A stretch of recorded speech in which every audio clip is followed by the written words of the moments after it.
e parar a transcrição, porque senão ele começa a transcrever, vai ficando. Pronto. Vamos lá. Boa tarde. Hoje eu tô aqui com a Mayra, né? E a gente eu vou explicar um pouquinho a intenção da aula de hoje, na verdade, desse encontro, né? Eu até pedi para os mediadores avisarem que seria uma coisa mais informal, porque a intenção mesmo é passar um pouquinho do que a gente tem de principal para ajudar para a avaliação presencial agora, né, que vai acontecer no sábado, né, dependendo da escolha de cada um, ou na segunda, tá? Então, eu vou tentar me ater aos assuntos que eu vou abordar na prova. E caso vocês tenham dúvida, queiram perguntar alguma coisa, por favor, vão me falando, tá? À medida de que vai fazer, ok? Então vamos lá. O que a gente vai falar aqui agora, né, na aula de hoje? São 5 assuntos principais. A gente vai falar do valor presente líquido, do payback descontado, da taxa interna de retorno. Esses 3 primeiros assuntos aqui, todos três, são métodos de avaliação, né, de projetos de investimento. Então, a gente vai falar um pouquinho do que eles são, né, e para que a gente usa, né, esses métodos. Depois, o assunto 4, a gente vai falar sobre análise de sensibilidade utilizando o ponto de equilíbrio. E depois vamos falar do custo médio ponderado de capital, que é o CMPC, que a gente usa, né, para achar a estrutura ótima de capital das empresas, ok? Então, vamos começar primeiro pelo valor presente líquido, que é o nosso ponto de partida, tá? Antes de eu falar um pouquinho do valor presente líquido, vou apenas fazer uma pequena introdução, que acaba sendo a introdução também para o payback descontado e para a taxa interna de retorno, né? O valor presente líquido, assim como a taxa interna de retorno e o payback descontado, são métodos que avaliam projetos de investimento. A empresa utiliza esses métodos quando elas estão precisando avaliar se é interessante ou não fazer determinado projeto em uma empresa. Então, para finanças, né, para a parte financeira, tudo que a empresa vai despender dinheiro e vai, né, na verdade, um dispêndio grande de dinheiro, de recursos, ele precisa avaliar, a empresa, desculpa, precisa avaliar se esse investimento que vai ser feito realmente vai dar o retorno daquilo que vai ser investido, né? Que a gente fala de recursos financeiros que vão ser investidos, tá? Então, o valor presente líquido, ele vai ser um dos pontos aí, a gente fala que é um dos métodos, né, mais interessantes que a gente tem para poder avaliar, né, esses tipos de investimento. Então, vamos lá. Vamos começar explicando o que é o valor presente líquido, né? Se a gente procurar lá no nosso material, vocês vão ver que a gente tem lá nas unidades 1 e na unidade 3, né, a menção sobre o valor presente líquido. Então, falando um pouquinho do conceito, falando do que ele é, como ele é calculado, né, e o que ele usa nesse cálculo para poder avaliar esse investimento. Então, aqui, né, lendo o slide e explicando, o valor presente líquido permite que você compare o valor presente do desempenho futuro dos seus lucros com o investimento inicial. Então, esse é o ponto de partida, né? Como diz o nome, valor presente líquido. Por que líquido? Porque eu vou trazer a valor presente os benefícios desse projeto e comparar ele com o investimento inicial. Então, ou seja, o quanto eu estou investindo nesse projeto vai ser compensado pelos benefícios que esse projeto vai me trazer ao longo dos anos. Para eu poder fazer essa avaliação, eu preciso colocar no mesmo tempo. A gente fala aqui numa mesma unidade de tempo. Se eu não colocar, eu não posso comparar em finanças fluxos de caixa em momentos diferentes. Então, eu não posso comparar o benefício que foi lá no ano 1 com o investimento que foi feito agora, na data de hoje. Então, lá no final do próximo ano, a data é diferente da data atual. E financeiramente falando, a gente está falando de momentos diferentes. Por isso que a gente desconta essa taxa. Então, o desconto do valor presente é justamente para colocar todas as análises numa mesma data. Por isso que, né, o valor presente líquido, né, a gente traz os fluxos de caixa ao valor presente, porque é na mesma data que o investimento inicial. É importante entender aqui, eu até vou usar um lapisinho aqui, para vocês entenderem, que o investimento inicial, ele representa algo que a empresa vai despender dinheiro, vai despender recurso. Então, ele representa uma saída de caixa para a empresa, tá? E espera-se que esse investimento traga fluxos de caixas positivos para a empresa. Desculpa, gente, eu tô um pouquinho com rinite atacada, então eu vou dar algumas tosses, por isso até que eu trouxe água. Então, por que que a gente coloca como sendo positivo? Porque espera-se que se você está investindo num projeto inicialmente, que esse projeto lhe traga benefícios positivos de caixa, tá? Então, para isso, a gente tem que calcular o valor presente de cada um dos fluxos. Geralmente, por favor, se puderem fechar o microfone, eu não tô vendo quem é, mas tá dando eco. Se a gente puder, geralmente, né, a gente faz análises de 3 a 5 anos do fluxo de caixa. Então, por isso que a gente acaba trazendo a valor presente cada fluxo, dependendo de onde ele está, tá? Então, conforme está colocado aqui, né? Vamos supor, né?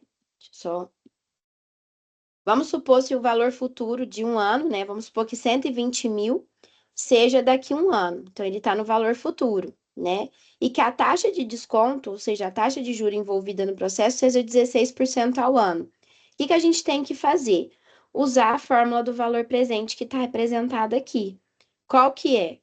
O 120 mil, que é o valor lá no futuro, dividido por um mais essa taxa. Lembrem que se é 16% a gente representa como? Como 0,16, porque 16% é 16 dividido por 100, tá?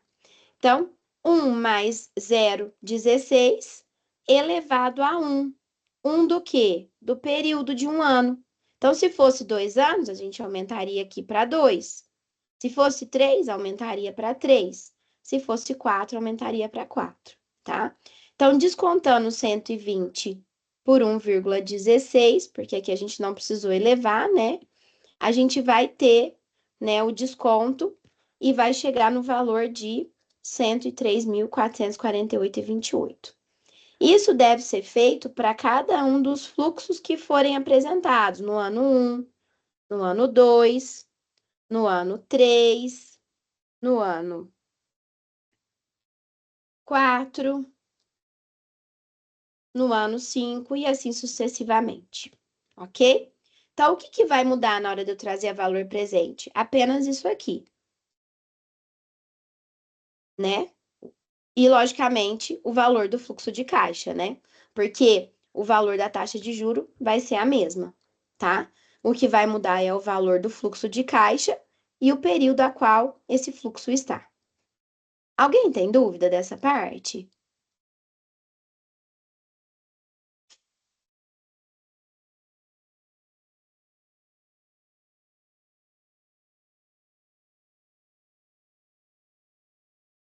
Tranquilo? Tranquilo, prof. Então tá. Então vamos continuar, Lara. E aí vamos falar um pouquinho do payback. Depois eu vou fazer um exercício, né, um exemplo, englobando tanto o payback quanto o valor presente líquido, tá? Mas vamos falar da parte teórica dos dois agora, tá? Então vamos entrar no payback.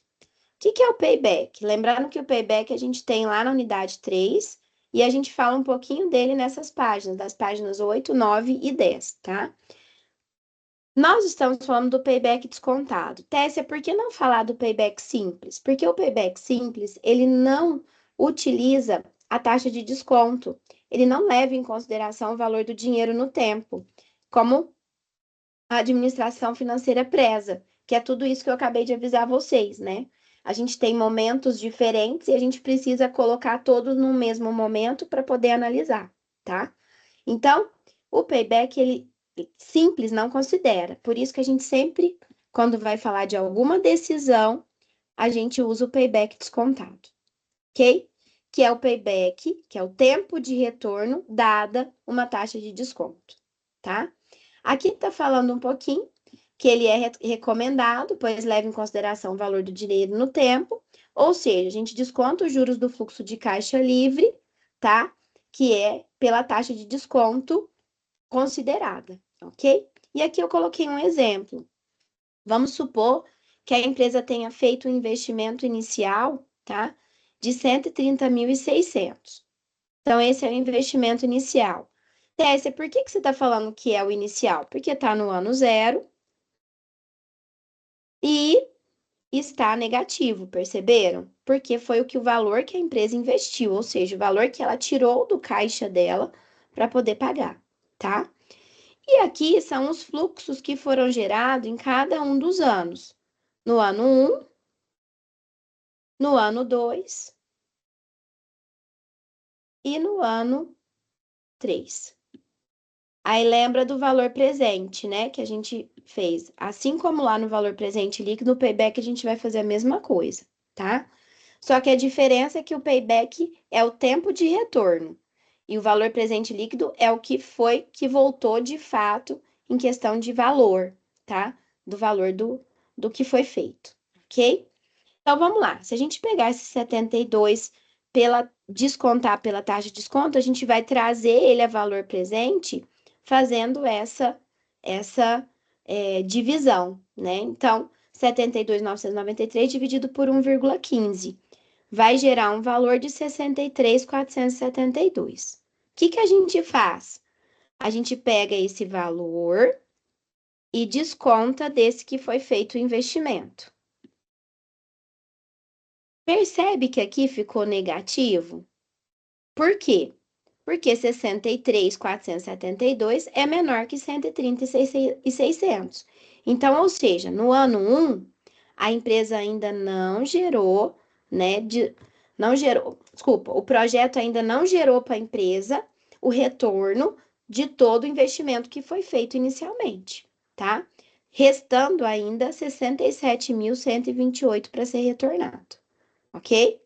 Aí a gente faz a análise do ano 2. Pega os 92.133 e desconta por 1,15 elevado a 2. Então, se é elevado a 2, eu primeiro preciso fazer 1,15 elevado a 2 para depois eu pegar os 92.133 e dividir aqui.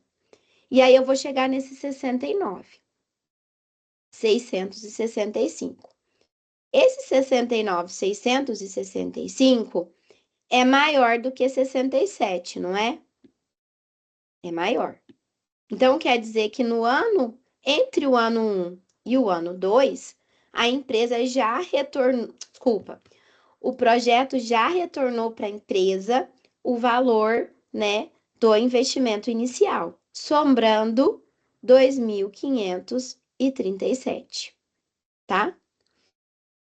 Tessia, mas como você sabe? Porque sobrou um saldo e esse saldo ficou positivo. Então, o payback aconteceu entre esses 2 anos.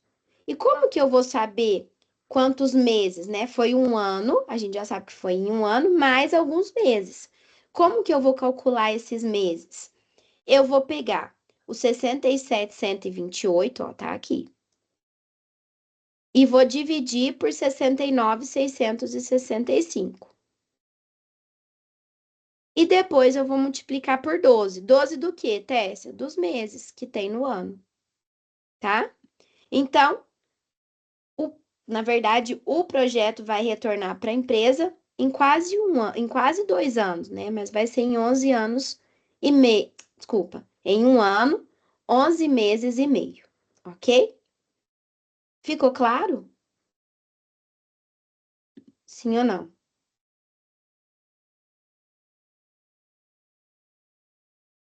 Me deem um ok aí, meninas. Sim? Beleza. Se eu continuar fazendo o desconto do fluxo de caixa, né, trazendo ele a valor presente e comparando com o investimento inicial, eu posso chegar no valor presente líquido, que é esse aqui. Como que você sabe, Tessi? Porque eu vou descontar o último fluxo a 1,15 elevado aos 3 anos e eu vou gerar esse valor aqui de benefício. Somado ao que sobrou aqui, então a gente soma os dois, ó. Eu vou ter o valor presente líquido que é 76.958, que é o que o projeto retornou de positivamente. Então quer dizer que o projeto retorna para a empresa em 1 ano, 11 meses e meio e ainda dá um valor presente líquido positivo. Certo? Ficou claro? Alguém tem dúvida?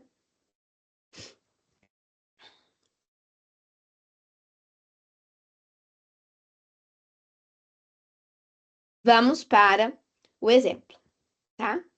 Vamos para o exercício aqui comentado. Eu vou ler o exercício e vou comentando com vocês as observações importantes, tá? Então vamos lá. De acordo com um autor da Modara, ele é um autor, né, muito famoso na área de finanças,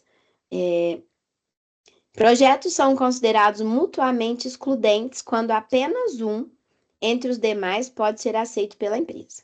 Então, quando fala mutuamente excludente, gente, quer dizer que a gente só pode escolher um.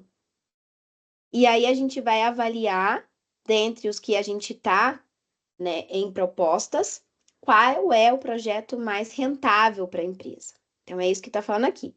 E por diversos motivos, eles são mutuamente excludentes, pois cada um dos projetos pode proporcionar um resultado interessante, mas diferente, e um deles com melhor performance.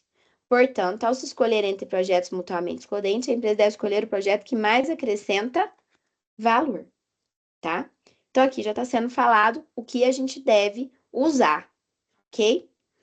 Com base no texto acima, vamos supor que uma empresa precisa avaliar duas propostas alternativas mutuamente excludentes para alavancar seus resultados. Então, ó, já falou, vão ser duas e eu só posso escolher uma dentre as duas. Em uma primeira proposta, a empresa precisará investir 350 mil em propaganda e promoção e espera ganhar 110 mil ao ano nos próximos 5 anos. Pela segunda proposta, a empresa precisará gastar mais em propaganda e promoção, em um total de 450 mil, esperando ganhar 150 mil ao ano nos próximos 5 anos. Considerando que os projetos têm uma taxa mínima de atratividade de 12,75% ao ano, avalie as afirmações a seguir. Então, vamos lá. Então, o que a gente tem que avaliar? Primeira, né, afirmação. O valor presente líquido da primeira proposta é maior que o valor presente líquido da segunda proposta. Além disso, o valor investido na primeira proposta é maior. Aqui, gente, a gente já pode matar a questão e falar que ela é falsa. Alguém sabe me falar por que que eu falo que ela é falsa?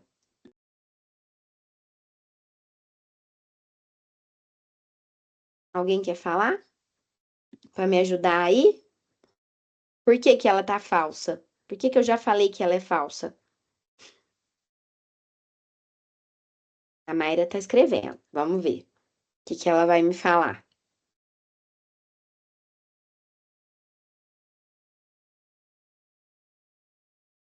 Isso mesmo, porque já tá na cara que, né, o valor da segunda proposta é maior. Eu até falei isso, né, na hora que eu estava explicando, isso mesmo. Vamos só voltar para vocês lembrarem, ó. Pela segunda proposta, a empresa precisará gastar mais em propaganda e marketing, gastando um total de 450. Então, a primeira era 350. Então, quer dizer que essa já está errada, ok? A gente nem precisaria, né, calcular nada, mas vamos agora para a próxima. O período de payback descontado da primeira proposta é maior que o da segunda. Portanto, esta segunda proposta é que deveria ser escolhida por retornar o valor investido em menor tempo. Então, ó, o período de payback descontado da primeira proposta é maior que o da segunda. Portanto, esta segunda proposta é que deveria ser escolhida por retornar o valor em menos tempo. Essa daqui pode ser verdadeira, mas a gente tem que calcular o período de payback. Ó, a terceira.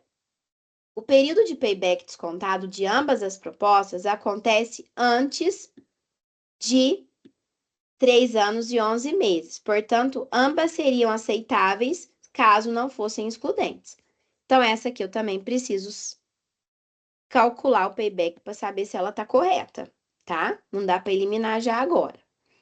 A próxima. As duas propostas possuem valor presente líquido positivo, sendo que o valor presente líquido da segunda proposta é maior e por isso deve ser aceita. Então, essa daqui também eu preciso calcular. Então, ó, eu já eliminei a primeira. Então, todas as alternativas que tiverem a primeira já não são. Certo? Agora, a gente precisa avaliar, né? Calcular o payback, calcular o valor presente líquido e ver se a 2, a 3 ou a 4 estão corretas, tá? Então, vamos lá. Vamos fazer primeiro o cálculo da proposta 1.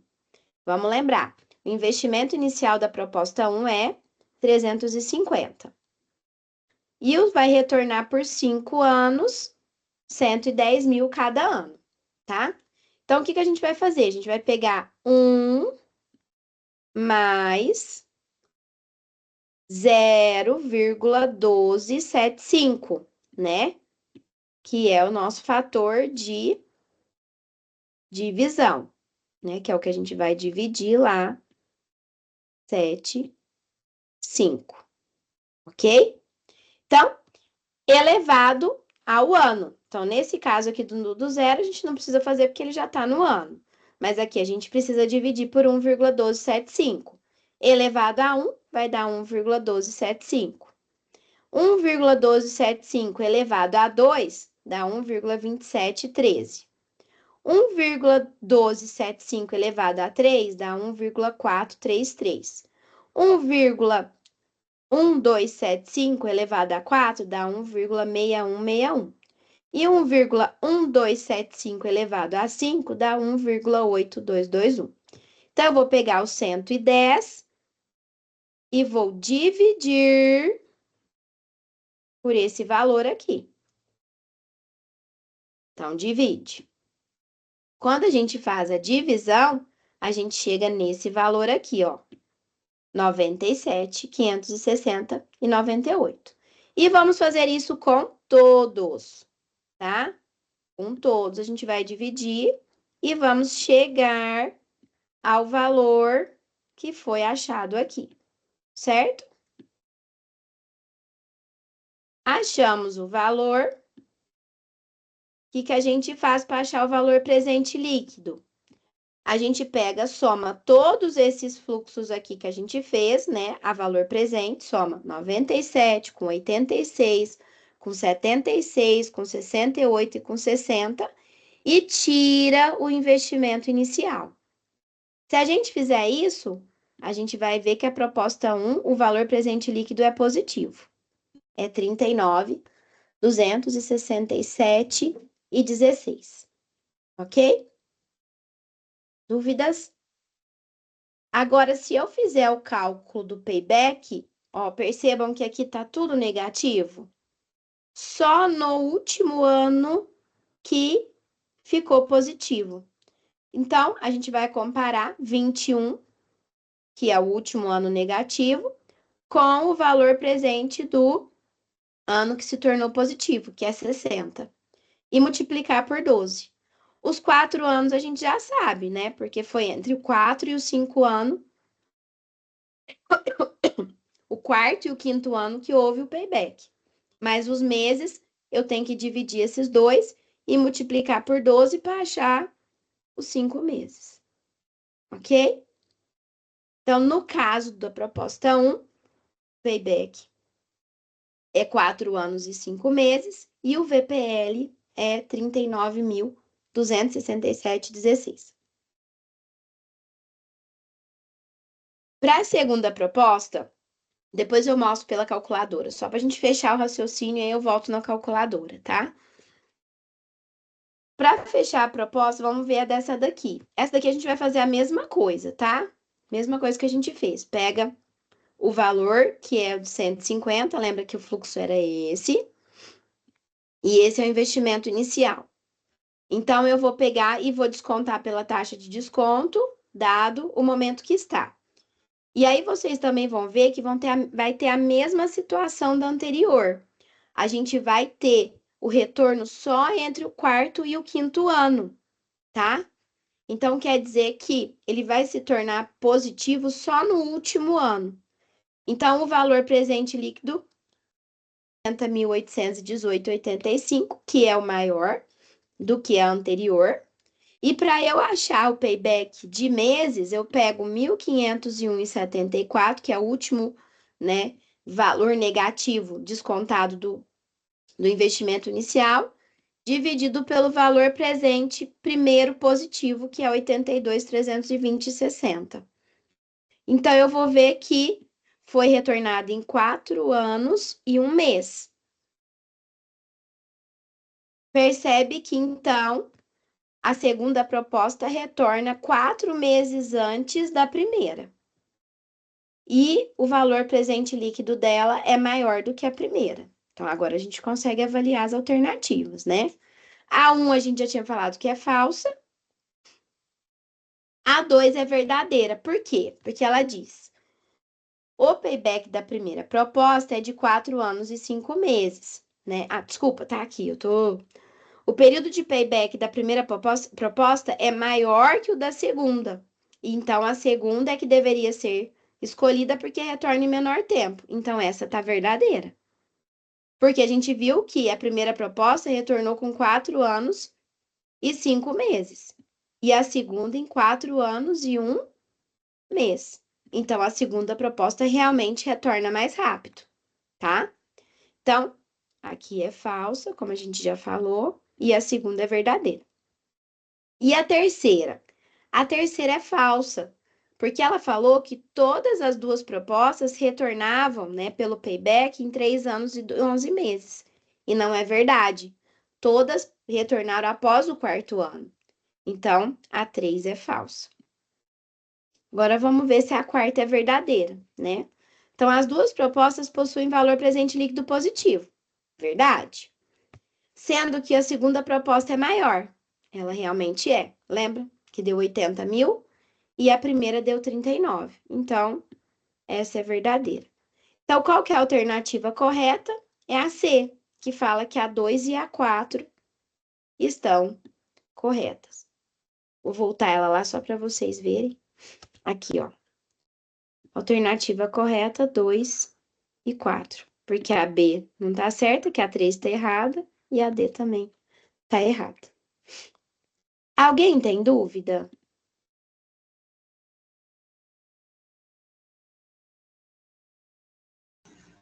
Não, prof, deu para entender certinho. Deu? Então tá bom.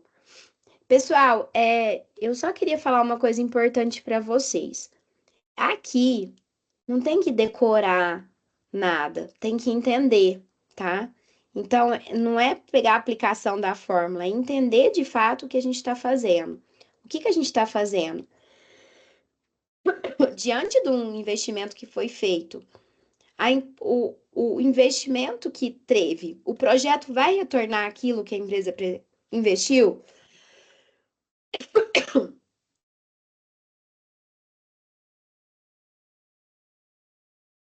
Desculpem. Então, a empresa, o projeto vai retornar para a empresa aquilo que ela investiu? É isso que a gente tem que analisar. Sendo que o payback, ele é o tempo de retorno. E o VPL, né, que é o valor presente líquido, é o dinheiro de fato que retornou. Então, a gente fala muito isso. um complementa o outro, né? O que pode ter de diferente quando pode perguntar assim. Ah, a empresa quer que retorne em 4 anos. Aí você calcula o payback. Deu 4 anos e 5, igual deu esse. O outro deu 4 anos e 1. Se ela quer que retorne até 4 anos, nenhum dos dois é viável. Ah, Tessia, mas a primeira retornou com 4 anos e 1. Beleza. Se a empresa aceitar isso, tudo bem. Mas no caso, se eu colocar, né, eu tenho que colocar um parâmetro, né? Se eu colocar um parâmetro, eu já tô falando que ela não vai aceitar. Por que que ela não vai aceitar? Porque ela quer até 4 anos. Então, essa é uma das coisas que a gente pode perguntar, tá? Outra coisa do valor presente líquido também. Pode também estabelecer um valor. Ela quer que retorne, sei lá, além da taxa de desconto, ela quer que retorne 10% do que ela investiu. Então, se perguntar isso, eu não perguntei isso na prova, mas só para vocês saberem que isso é normal de se perguntar. E vocês trabalhando numa empresa também. Ele quer, além do valor que é descontado, que é o valor presente, ele também ainda quer que retorne 10% a mais do que foi feito. Aí a gente precisa calcular se realmente o valor presente líquido está dentro daquilo que a empresa deseja, ok? Só que eu não esqueci, deixa eu mostrar a calculadora para vocês. Caso vocês tenham a calculadora, no dia da prova pode levar, tá? Infelizmente, não é minha norma, é a norma da faculdade e eu não acho errado, não, eu concordo, tá?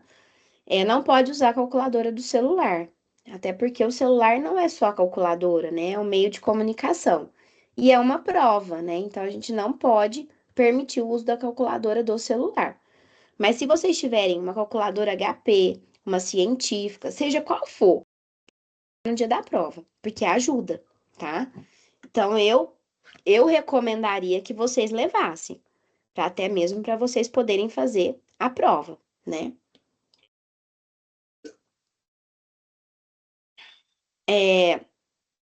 Como que é feito o cálculo? Para a gente calcular o valor presente líquido na calculadora, a gente pode usar, né, várias teclas, né? Geralmente, a gente usa essas teclas que estão assinaladas aqui, tá? Então, por exemplo, eu quero achar o valor presente líquido daquela primeira proposta. Então, vamos lá. Lembra que o investimento inicial é 350 mil? Então, a gente vai pôr aqui, ó. 350 mil. Será que vai dar para vocês verem? 350 mil. Opa, pô assim. E ó, só um detalhe importante. Eu pus o ponto aqui, mas na hora de pôr na calculadora, não preciso pôr ponto, tá? Porque o milhar a calculadora já preenche. Então não precisa, ok? 350 mil, eu aperto a tecla CHS. O que essa tecla representa na HP? Transforma o número em negativo, tá? G, que eu estou ativando as funções G, que é essas que aparecem embaixo da calculadora, tá? Todas essas. Então, eu vou ativar a função GCF0. O que quer dizer CF0? Fluxo de caixa, aqui em inglês é cash flow, no momento zero. Então, é o investimento inicial no momento zero, tá? Fizemos isso. Agora a gente vai inserir cada um dos anos. Então, vamos pegar 110 mil do primeiro ano. 110 mil do primeiro ano. G de novo, CFJ. Ó, CFJ. Ok? Depois de novo, 110 mil, G, CFJ. Depois de novo, 110 mil, G, CFJ. Depois de novo, até completar os 5 anos. Certo? Que foi o que está representado aqui, ó. Tá? Feito isso, deixa eu só tirar aqui, peraí.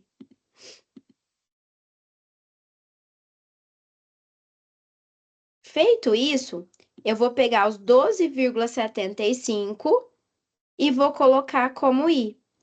Não preciso pôr a porcentagem, eu ponho só 12,75i. E aí eu ponho F, que é essa função, NPV, que é valor presente líquido em inglês, Net Present Value, ok? Certo? Alguma de vocês tem a calculadora financeira? Já usou?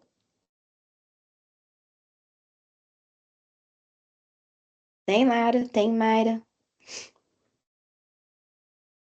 Prof, eu tenho, só que eu tô me familiarizando ainda com ela. Eu usava bastante a científica. É. A HP, Lara, ela não é difícil de usar. A única diferença das outras calculadoras é que você insere o número, põe Enter, para depois você fazer, por exemplo, a soma. Aí você vai somar, você põe o número mais, o número mais, o número mais. Então, ela é diferente a forma de usar. Mas, assim, só de curiosidade, caso vocês queiram usar, pega videozinho na internet. Tem muito videozinho interessante que explica como usar. Então, põe lá, como usar a calculadora HP, inicial mesmo, só para você entender como funciona. E é só usando ela para praticar e, logicamente, pegar a manha dela, né? Hoje, por exemplo, eu não consigo usar outras calculadoras, porque eu fico querendo pôr o Enter, sabe? Então, porque eu uso muito ela. E assim, vale a pena, porque você consegue calcular tudo, né? Muito rápido. E aí você vai aprendendo manhas, né? De fazer as coisas mais rápidas, tá? Então, assim, se caso vocês quiserem, é um bom investimento. Tem apps também, né? No próprio celular tem de graça também, né? Que a gente pode colocar. Então, mas não pode usar na prova, né? Mas é também possível. Prof, Oi, pode falar. ela realmente simplifica muitas coisas. É uma que eu fiquei com dúvida ali na hora, né? É que a gente não acrescenta tipo ponto e vírgula. E nessa calculadora também não tem vírgula. Na científica lá invertia, né? Tipo ponto com a vírgula. E nessa a gente não precisa inserir, Ah, né? mas na verdade, a sua já veio já certinho? O milhar com ponto e o decimal com vírgula? Isso. Ah, se já veio, beleza. Mas lá, aqui você, mas lá, mesmo assim você precisa colocar, né? O ponto, né? O decimal precisa. O milhar não, mas o decimal precisa. Precisa acrescentar. Precisa. Só que você não precisa. Quer ver? Deixa eu ver se eu pego a minha aqui. Tem tanto aplicativo. A minha ainda nem eu não mudei. Porque eu mudo toda hora que eu entro, aí por fim eu desisto. Mas se você quiser, você tem que pôr o ponto sim, tá? Tem que pôr a vírgula sim do decimal nessa. Você não precisa pôr o milhar, mas o ponto precisa, tá? Tá, da do decimal tudo. Tá A bom. vírgula precisa, né? Que na verdade aqui a gente vai usar o ponto, né, para representar a vírgula. Isso.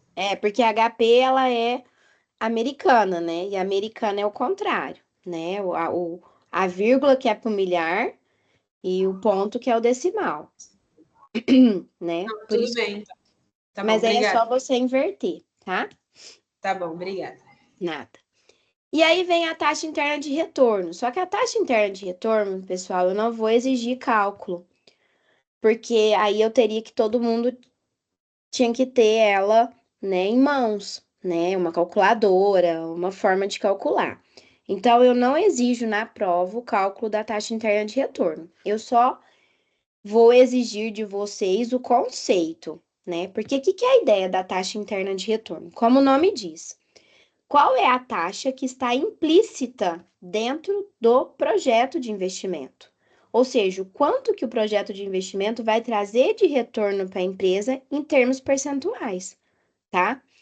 Tanto que na hora de calcular a taxa interna de retorno, eu não ponho taxa nenhuma de desconto, porque na verdade, a taxa de desconto é nossa taxa de referência para saber se a taxa interna de retorno vai, né, retribuir aquilo que o investidor quer.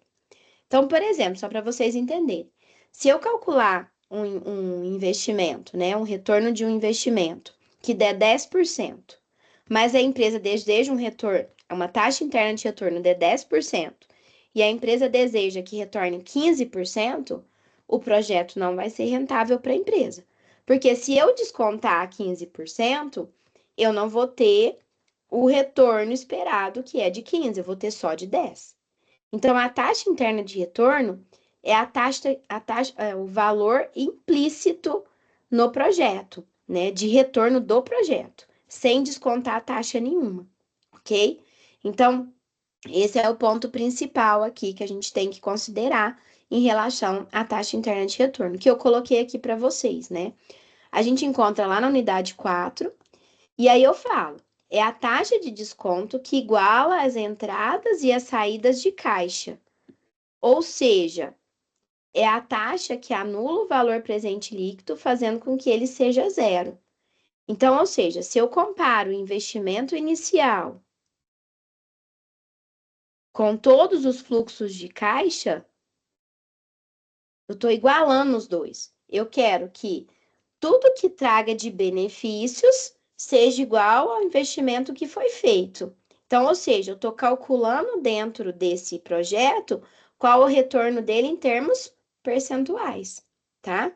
Então, para eu, né, entender a taxa interna, eu preciso ter uma taxa mínima de atratividade como referência. Então, por exemplo, se eu falar que a TIR é, como eu expliquei para vocês, calculou a TIR do projeto, ou seja, a TIR é quando o VPL é zero. Então, a TIR deu 12%. Eu calculei, deu 12% ao ano. E aí, os investidores falam o seguinte: não, eu quero que retorne, sei lá, 13%. Então, o projeto já não é viável. Por que que não é viável? Porque se eu descontar a 13% todos os fluxos de caixa, ele vai me dar um valor presente líquido negativo. Agora, não, a empresa quer uma taxa de atratividade de 10%. Aí sim. Aí o projeto é viável. Por que que ele é viável? Porque se a TIR é 12 e eles querem 10, ao descontar os fluxos de caixa a uma taxa de 10, ele vai me dar um valor presente líquido o quê? Positivo. Então, é essa análise que eu vou cobrar de vocês, de entendimento mesmo da taxa interna de retorno, ok? Ficou claro? Querem perguntar alguma coisa?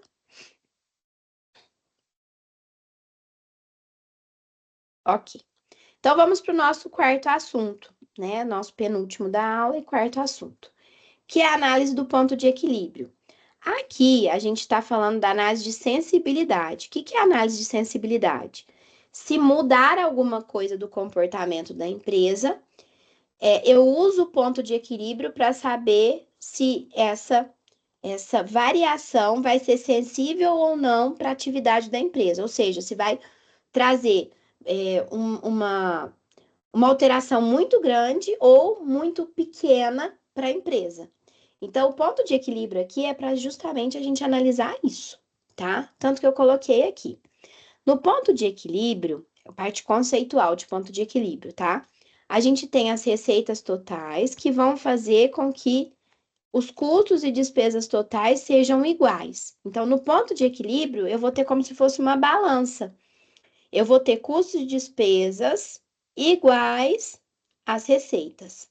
Então, quer dizer que nesse ponto a gente não tem lucro nem prejuízo. O nosso lucro é zero. Tanto que eu coloquei aqui, ó, no ponto de equilíbrio, né? Acima dele a gente tem lucro e abaixo a gente tem prejuízo. Então, o lucro, na verdade, contábil, né, é zero no ponto de equilíbrio, tá? Quando eu estou considerando o ponto de equilíbrio contábil. Agora, quando eu considero o ponto de equilíbrio econômico, aí eu já estou falando o seguinte: além desse lucro, os investidores querem um retorno, sei lá, todo mês eles querem 100 mil de retorno. Então, além do valor, né, que vai zerar tudo que as receitas e despesas, né, vão ser iguais, a gente ainda vai ter, né, 100 mil de lucro mínimo. Então, quer dizer que nesse ponto de equilíbrio econômico, a empresa tem que devolver aos investidores 100 mil, tá? Então, quer dizer que, na verdade, né, os nossos gastos aqui, os nossos custos e despesas vão aumentar em 100 mil. E mesmo assim, então a receita vai se igualar a esses custos e despesas, ok? Eu fiz um exemplo de ponto de equilíbrio que eu acho que assim a gente consegue entender mais, né, o que a gente pode ter, né, de informação, tá? Então, eu fiz uma suposição de uma empresa, ela atinge ponto de equilíbrio quando ela vende 400 unidades. Então, ó, nós fizemos aqui a demonstração de resultado usando essa quantidade, tá? Só para vocês verem que o lucro vai dar zero. Então, ó, a receita de vendas é 400 vezes o preço de venda, que é 60. Então, ela vai ter um faturamento, que a gente chama de receita bruta de venda, de 24 mil. Depois, a gente vai tirar os custos variáveis, que é R$ 8,00 por unidade. Se são 400, 400 vezes 8 deu 3.200. E as despesas variáveis são R$ 2,00 por unidade. Se são 400, 400 vezes 2, R$ 800 no total. Se eu tiro 24 de 4 mil, eu chego com 20 mil, que a gente chama de lucro marginal. Porém, desses 20 mil, ainda é preciso tirar o quê? O custo fixo, que é 20 mil. Então, a gente chega no ponto de equilíbrio que o lucro é zero. Então, quer dizer que realmente a empresa vendendo 400 unidades, ela vai ter lucro zero. Então, esse é o ponto de equilíbrio. E aí, eu fiz uma suposição. Vamos supor que a empresa tenha um aumento no quê?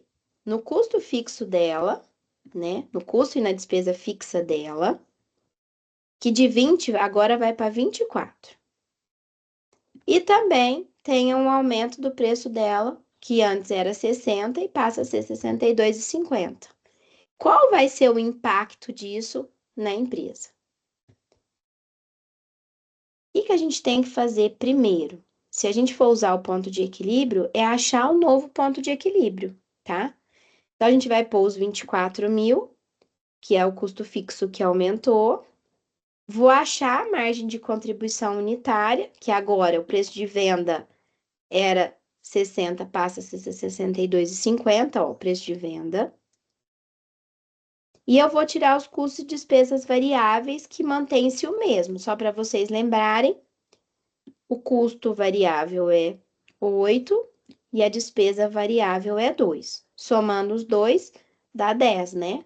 Então, esse é o nosso custo e despesa variável. Então, a nossa margem de contribuição vai ser 52,50 por unidade, tá? Então, aplicando a fórmula, né? 24 mil é o custo de despesa fixo, dividido por 52,50.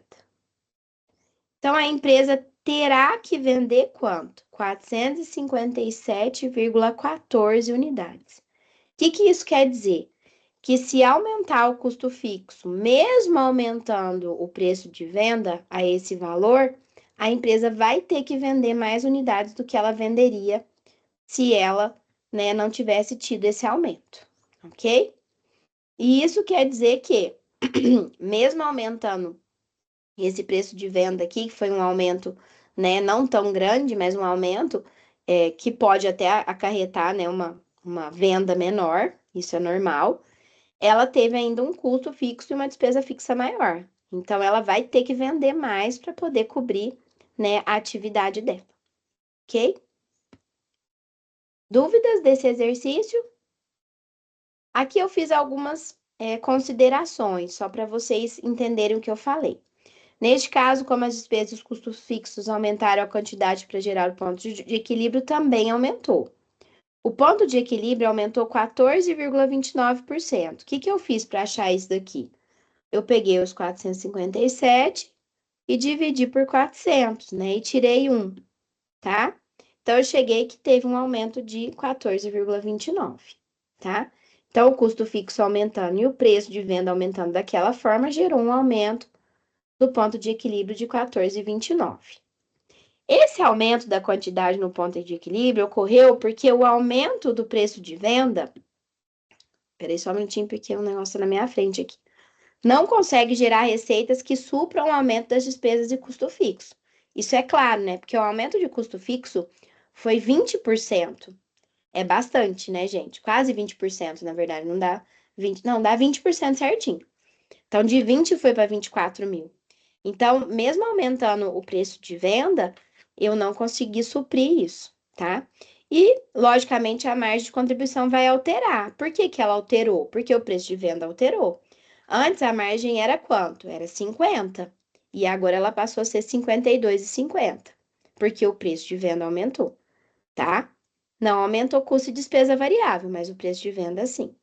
Mas lembre que aumentou o custo fixo, aumentou o preço, mas o ponto de equilíbrio continua sendo no momento em que o lucro é zero. Nada mudou quanto a isso. Então, tanto é que a gente calcula o ponto de equilíbrio para saber o quanto que a empresa vendeu, desculpa, o tanto que a empresa precisa vender para manter, né, a atividade da empresa. Ok? Deu para entender? Alguém tem dúvida? Me deem um joinha aí, se ficou ok. Obrigada, meninas. E vamos para o último assunto para a gente terminar a aula da minha parte. É sobre o custo médio ponderado de capital. O que é esse custo médio? Ele considera as várias fontes de financiamento para os diversos tipos de investimento que a empresa precisa fazer, tá? Quando há várias fontes de financiamento para um determinado investimento, é preciso verificar a taxa mínima de atratividade que faz com que o projeto de investimento seja viável ou não.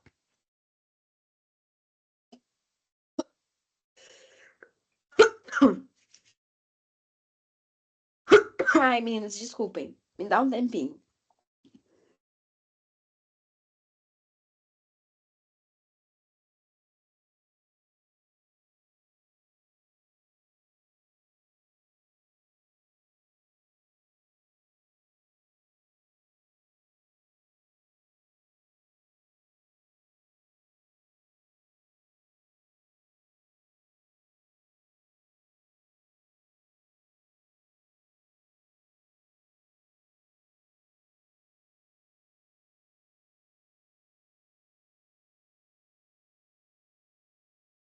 Vamos lá. Desculpem, gente, mas eu tô no.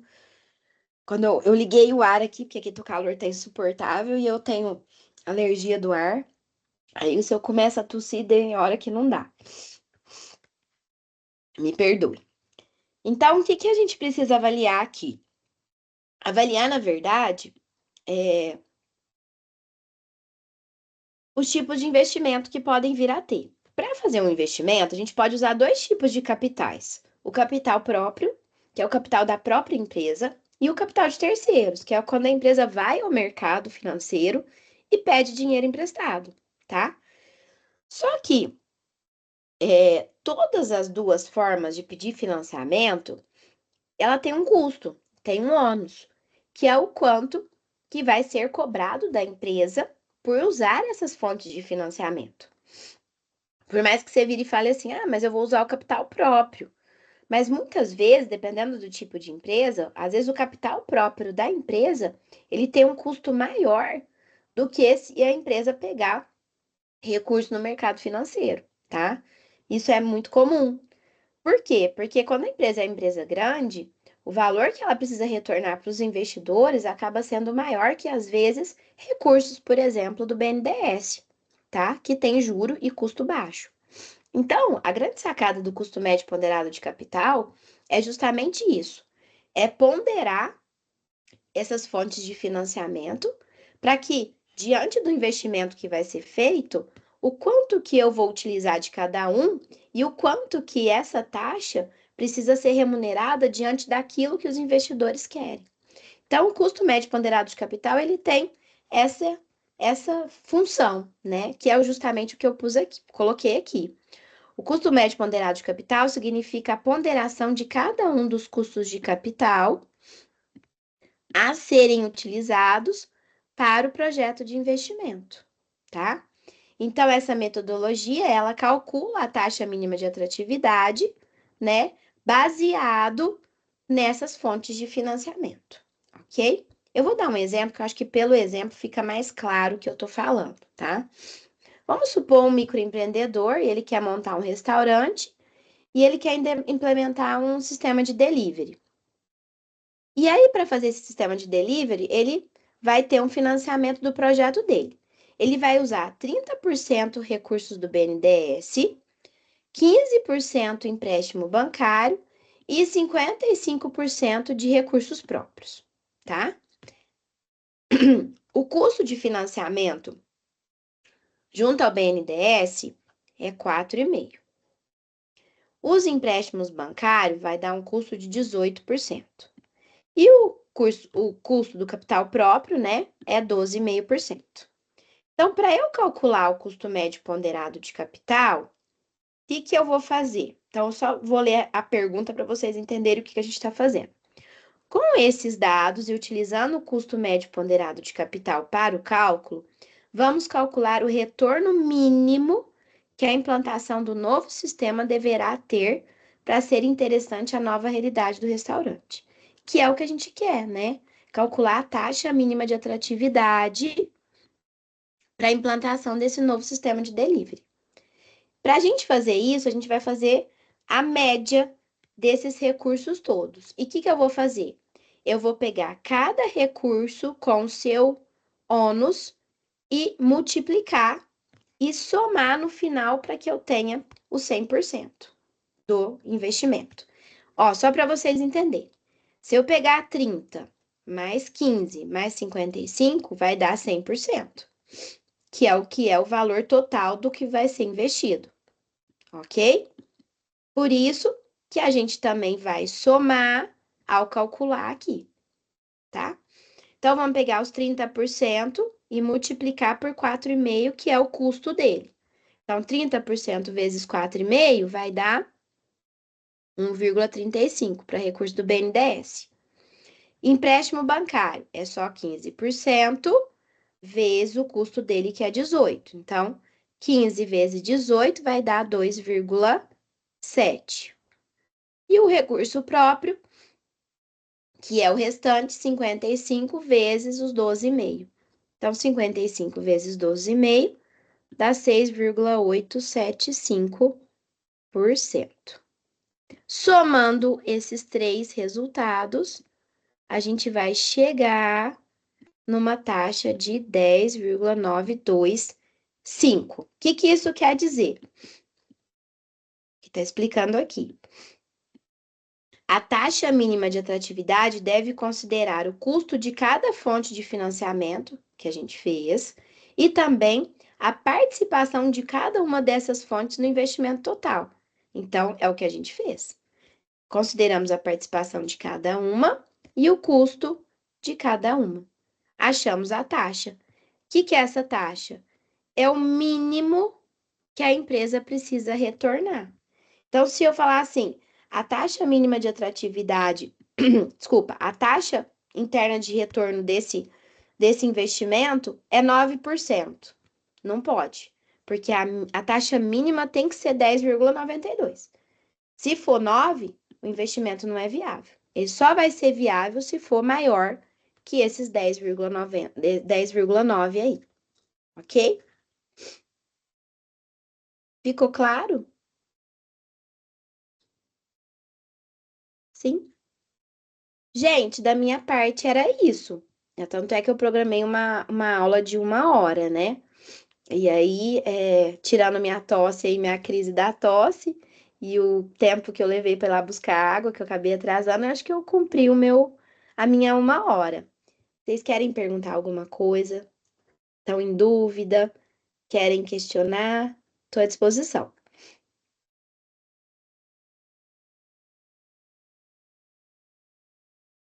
Não, prof, tá tranquilo. É mais os cálculos do começo, né? E o ponto de equilíbrio, e do restante lá da taxa não cai, né? Não entendi. Os principais cálculos, tipo, da prova seriam mais o dos começos, né? Que a gente fez. Não, cai esses agora também. Só não cai a É, taxa interna de retorno. isso. Só a taxa interna de retorno que eu não vou cobrar, porque aí ela é mais trabalhosa, teria que ter a calculadora. Mas todos os outros cálculos em análise de investimento não tem como eu calcular, não cobrar cálculo. Tem pergunta teórica, tá? Mas cálculo tem que fazer sim, Lara. Só a taxa interna de retorno que eu não vou cobrar, que é a TIR, tá? Quando falar TIR, eu não vou cobrar cálculo, eu vou cobrar o raciocínio que eu expliquei, Certo. Não, tudo bem, então. Tá tá? tranquilo. Eu gosto muito dessa parte da matéria, eu acho ela uma parte boa de entender e fácil. Então, retomando, eu vou colocar esses slides lá para vocês. E vou também colocar, vou disponibilizar a gravação, né? Na verdade, o Teams vai disponibilizar essa gravação para vocês, né? E aí, se vocês tiverem um tempinho, acredito que é na semana que vem, que talvez vocês vão ter mais encontros síncronos, mas às vezes dá ainda tempo de antes da prova dar uma retomada aí nas minhas considerações. E aí vocês conseguem sim fazer uma boa prova, pelo menos eu acredito. Mayra, quer falar alguma coisa? Então tá. Obrigada a vocês pela participação, viu? Mesmo que pequena, eu acho que vale depois é a gravação, né? Que para os meninos assistirem também. E deixa eu parar de compartilhar aqui. Eu espero que eu tenha ajudado e só peço para vocês estudarem para a prova, né? Vão preparadas, e vou falar para todos agora, vão preparados. Porque não adianta ir só com, eu vou com o que eu sei. Não é assim, né? Aí vem o problema da prova mesmo. Deem uma estudada, com atenção, com carinho, e aproveitem dos mediadores online para tirar dúvida. Perguntem, ó, não entendi tal cálculo, não entendi tal coisa. Fiquem à disposição, eles estão à disposição para ajudar, né? E se precisarem de alguma coisa da minha parte também, eu estou à disposição, viu? Tenha uma boa tarde, um grande abraço para vocês, obrigada novamente, tá? Um beijão. Tchau, tchau. Obrigada, professor Reginaldo, pela participação aí. É pena que você está um pouco gripado, isso atrapalha um pouco, né?